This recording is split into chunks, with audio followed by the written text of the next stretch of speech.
Enterprise resources planning या ERP जिसको बोलते हैं, उसमें एक चार्टर्ड अकाउंटेंट का, एक एसीसीए का, एक सिमा का, एक सीपीए का करियर कैसे दिखता है, क्या वो अच्छा करियर है या नहीं।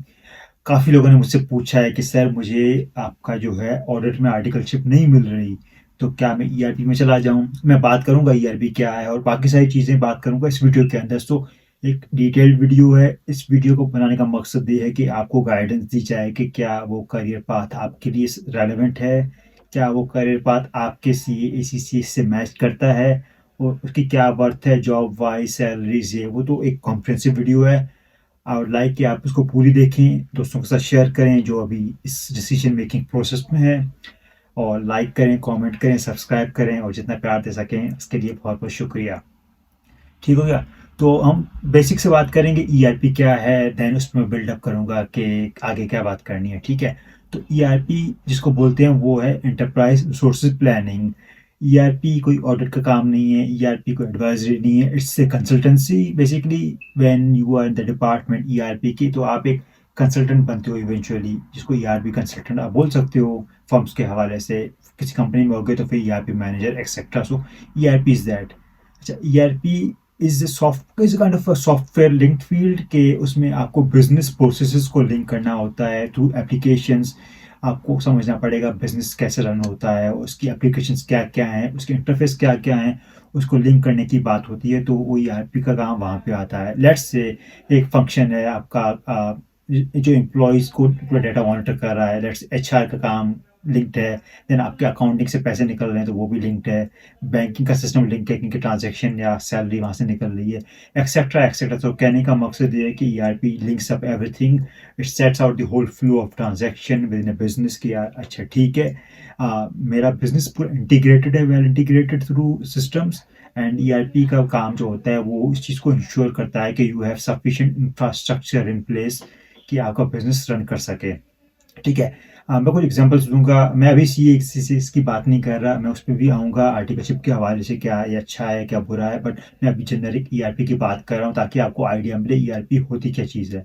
ठीक है। तो ईआरपी की एग्जांपल्स क्या क्या हैं वो मैं पहले बात करूँ। तो ईआरपी जो काम कर रहे होते हैं ना, लेट्स से आप आपका अकाउंट्स बना सकते हो ऑटोमेटिकली थ्रू ईआरपी सिस्टम। आपके पास ऐसा हो कि आपने चीज़ें डाली और आपके अकाउंट्स बाहर निकल के आ गए, और ऐसा काफ़ी जगहों पर होता भी है। आप इन्वेंट्री कंट्रोल का ईआरपी सिस्टम भी होता है कि आप इन्वेंट्री मैनेजमेंट कर सकते हो। कस्टमर रिलेशनशिप की है कि बड़ी कंपनी है जिसके कस्टमर्स हैं, लाइक से अमेजोन, अमेजोन के ऑफकोर्स ईआरपीस हैं to manage the customers. HR का प्रोसेस हो गया, सेल्स का प्रोसेस हो गया, टैक्सेशन हो गया, ऑडिट की ट्रेल हो गई, एक्सेट्रा एक्सेट्रा।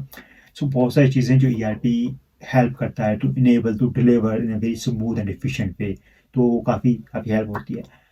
कॉमन एग्जांपल्स जो ईआरपीस के हैं मार्केट के अंदर, SAP is one of the biggest, Oracle is one of the biggest as well, SAP for HANA, Workday, Microsoft Dynamics. और भी बहुत सारे हैं डिफरेंट स्पेशलिस्ट एरिया के, लाइक ट्रेजरी के हैं और ट्रेडिंग के ईआरपीस एक्सेट्रा एक्सेट्रा। बहुत चीज़ें हैं सेपरेटली। तो ईआरपी की एक अलग मार्केट है। ठीक है।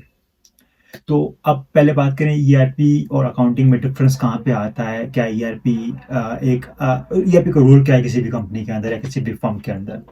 सो अगर आप फर्म में हो एज ए कंसल्टेंट, किसी भी बिग फोर फर्म हो या कोई भी और फर्म हो जो इस काम को देख कर रही है, तो एज एन ईआरपी आपको कोई इंगेज करता है, कोई हायर करता है to help them link up everything the business the process, and then उस पर आपको काम करके देना है कि यार अच्छा कंपनी वांट्स दिस और मुझे ये करना है।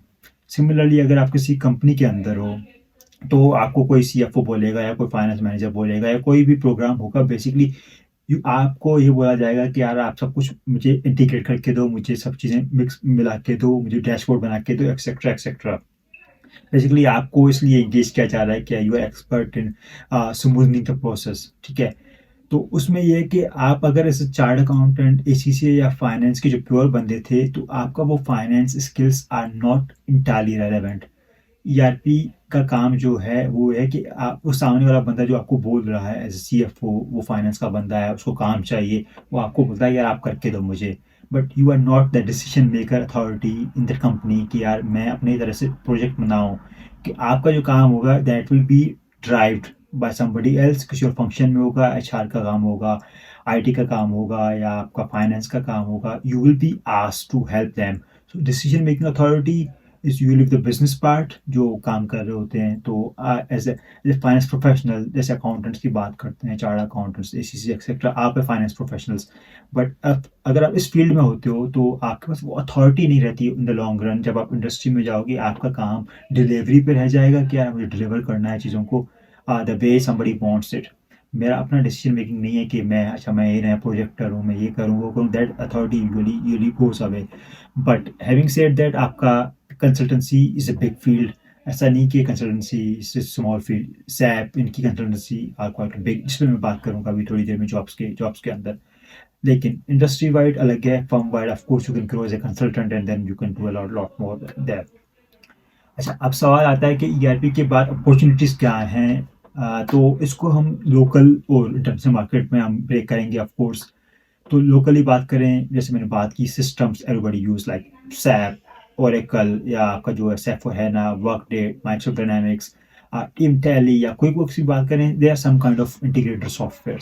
तो बहुत सारे लोग यूज़ करते हैं, हर कंपनी में यूज़ होता है। तो of course you are required, आपकी जॉब्स हो जाती हैं, ठीक है। यू आर डिलीवरी मैनेजर, आपको बड़ी कंपनीज में आपको बड़े प्रोग्राम्स रन करने होते हैं। You will probably get handsome pay. आप फाइनेंस या अकाउंटिंग से कम्पीट नहीं करेंगे, आप ऑडिट से कम्पीट नहीं करेंगे। If you are the ERP field, आप अलग ही एक चल रहे हो ये प्रोसेस में, you are not competing against anybody. तो सैलरीज में जितना मुझे आइडिया है फाइनेंस वगैरह से कम मिलती हैं यूजुअली, बिकॉज आप फिर अकाउंटेंट का टैग आपसे हट गया। You are just as a consultant, as a person who delivers the system की change etcetera, you are doing that. So थोड़ा सा उससे कम पैसे मिलते हैं। डिपेंड्स अगेन इंडिविजुअल, किसी को ज़्यादा मिल सकते हैं, किसी को कम, लेकिन overall there are little less amount, ठीक है। अब इंटरनेशनल अपॉर्चुनिटीज़ की बात करें, इंटरनेशनल अपॉर्चुनिटीज़ हमेशा हम बोलते हैं कि यार ऑडिट वाला बंदा जो है उसके पास मेजर मोबिलिटी का चांस है, which is perfectly true. Audit सबसे हर जगह पे सेम है एक्सेट्रा। ना ईआरपी की बात जब कर रहे हैं, ईआरपी की भी जॉब्स हैं। अब मैं ईआरपी एग्जैक्टली अपने वर्ड नहीं बोलूँगा, I talk about specific software. यहाँ पे सैप फॉर है ना की जॉब्स हैं, यूके में डेलोइट में, पोर्टल आप देखोगे तो दिख जाएंगी। ओरेकल की जॉब्स हैं, वर्कडे की जॉब्स हैं, आपका जो कंसल्टेंसी इन चीज़ों की। तो there are lot of jobs in that space. जहाँ पे as a consultant you get hired in consultancy space. तो ऑडिट से अलग है बिल्कुल, audit is a separate service line, consultancy is a separate service line. और कंसल्टेंसी में इस तरह की सर्विसेज हैं अवेलेबल, यहाँ पे लोग हायर होते हैं। और मैंने देखा भी है पर्सनली, इंडिया से लोगों को कुछ आते हुए इन सैप कंसल्टेंसी एक्सेट्रा लोग आते हैं। तो कहने का मकसद है जॉब्स हैं, जॉब्स का क्वांटम कम है काफ़ी एज अगेंस्ट ऑडिटिंग, लेकिन जॉब्स हैं। और अगर वही बात है, कंपटीशन होता है बहुत ज़्यादा, एंड देन जिसका अच्छा एक्सपीरियंस है एंड एवरीथिंग, वो उसको जॉब मिल जाती है।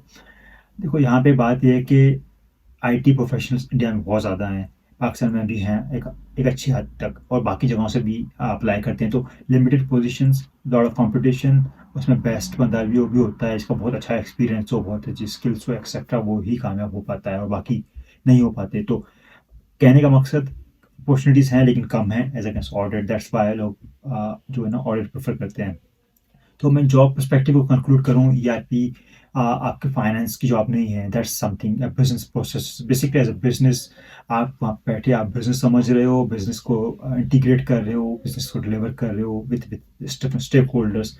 बट आप डिसीजन मेकर नहीं हो। आप यू आर नॉट ड्राइविंग कि फाइनेंस कैसे काम करना चाहिए या फाइनेंस में क्या होना चाहिए एक्सेट्रा, नहीं। आपसे वो अकाउंटेंट का टाइटल या जो आप एक क्वालिफिकेशन कर रहे थे चार्ट अकाउंटेंसी एसीसी की, वो दैट्स नॉट रेलेवेंट। मैं एंड पे ना इस पे एक ब्रीफ आपको 2 लाइन्स बताऊंगा कि यार मेरा क्या थॉट्स है एग्जैक्टली इस चीज़ पे, बट वो इट्स नॉट रेलेवेंट। अच्छा, अब क्या ये सेम चीज़ है as an IT audit, because IT वाले भी सिस्टम देख रहे होते हैं ऑफकोर्स, इंटीग्रेशन ये वो। तो नहीं, ये आईटी ऑडिट से डिफरेंट चीज़ है। आईटी ऑडिट के अलग ही डायनामिक्स हैं। बेसिकली आईटी ऑडिट में आपको आईटी सर्टिफिकेशन भी आप लोग कर रहे होते हो, एंड देन वो ऑडिटिंग है बेसिकली, और उसमें आईटी के सिस्टम इंटीग्रेट होते हैं। ERP is a consultancy side, बिल्कुल ही अलग है। कंसल्टेंसी होती है एक, ऑडिट सर्विस लाइन्स बहुत अलग अलग सर्विस लाइन्स हैं। तो आप कंसल्टेंसी है ये, ईआरपी ऑडिट इज़ डिफरेंट, ठीक है। अच्छा, अब एक और बात करें इसका सेल्फ जो स्कोप ना, क्या किसी को काम ऐसे जैसे फ्रीलांसर या जस्ट एज ए समबडी आप अपना काम कैसे इसमें शुरू कर सकते हो, क्या उसका स्कोप है या नहीं। तो इसमें ना कुछ चीज़ें बताऊंगा मैं। नंबर 1, ये जो इंटीग्रेशन जो होती है बड़ी हद तक वो करती हैं बड़ी कंपनीज, ठीक है, छोटी कंपनीज भी करती हैं लेकिन the major scope is in big companies. और बड़ी कंपनीज एक बंदे को हायर नहीं करती, they want a dedicated team, firm या कोई ऐसा टीम हो जो एज ए इंडिपेंडेंट कॉन्ट्रैक्ट पे काम करके दे। तो यूजुअली आपके लेस चांसेस है to start your own work just in consultancy. क्योंकि आपका एक्सपीरियंस लिमिटेड होगा फर्म का, and then it's little difficult. ठीक है, तो यहाँ पे ये फ़र्क आता है। अदरवाइज़ अगेन छोटे-मोटे काम करते करते you will grow that space, जो कि नॉर्मल है यार किसी भी जॉब के अंदर, किसी भी बिजनेस के अंदर, तो दैट कैन बी डन। हाँ, क्या आप ऑडिट से कम या ज़्यादा कमाओगे? यार ये हर किसी पे डिपेंड करता है खुद से। मैं नहीं कह सकता कि ज़्यादा कमाओगे या कम। लेकिन consultants sorry consultant sorry consultants do earn much more than audit professionals, at least in UK. Consultancy of course gets more money.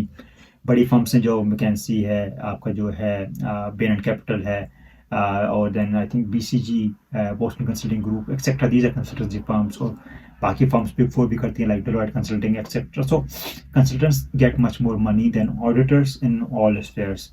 ठीक है, and self consultants you will have a high demand at least in overseas jobs.